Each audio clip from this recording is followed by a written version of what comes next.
Brave Little Puppy, a bedtime story by Teacher Best Sweet Sleepy.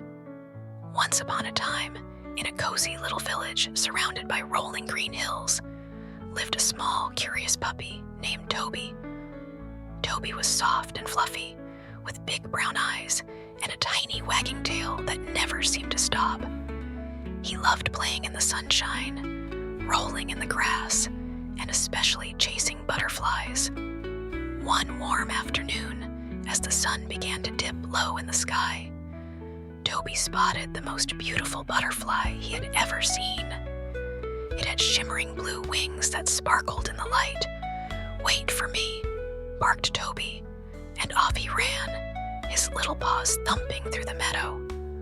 The butterfly fluttered over a log, around a tree, and across a gentle stream. Toby followed, tail wagging, ears flopping. He didn't even notice how far he'd gone. Soon the trees grew taller, and the sounds of the village faded. The sky turned orange and pink, and Toby stopped. He looked around. "Uh-oh," whispered Toby.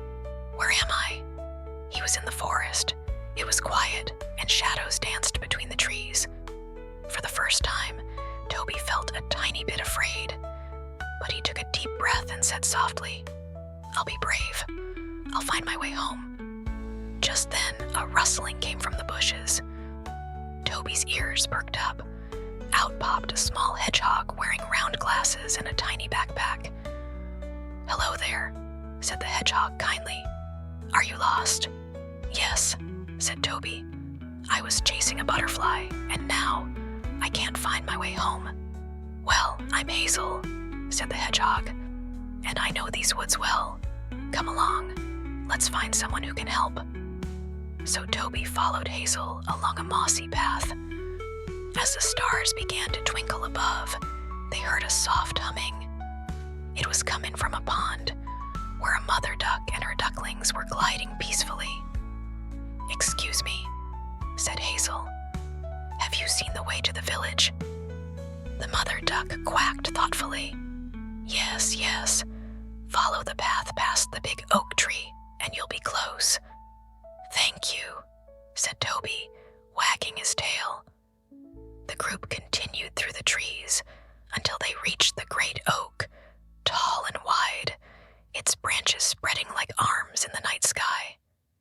There, sitting on a low branch, was a wise old owl with feathers like silver moonlight. "Good evening," the owl hooted gently. "What brings a puppy, a hedgehog, and a bunch of ducklings to my tree?" Toby stepped forward. "I'm trying to find my way home." The owl smiled kindly. "You're very brave, young pup. Not every dog would journey through the woods at night." The owl fluttered down and pointed with his wing. "Follow the fireflies. They light the path to the village." Just then, tiny golden lights began to glow, swirling gently in the air. Toby's eyes sparkled. "Thank you," he barked with joy. Hazel patted his paw. "You're almost there, little friend." The fireflies led the way, and sure enough, the trees opened up, and there, in the distance, was the glow of home. Toby saw the cozy cottages, the winding garden paths, and the soft light from his porch. He turned to thank Hazel, the owl, and the duck family, but they had all quietly slipped away, back to their homes.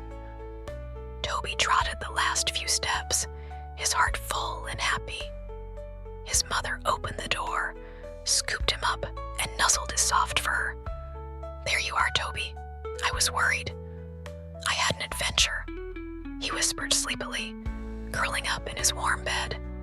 She kissed his nose. "You're a brave little puppy."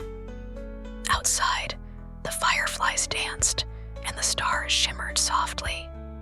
And from that night on, whenever Toby saw a butterfly, he would wag his tail, but wait until morning to chase it, because even the bravest puppies need a good night's sleep.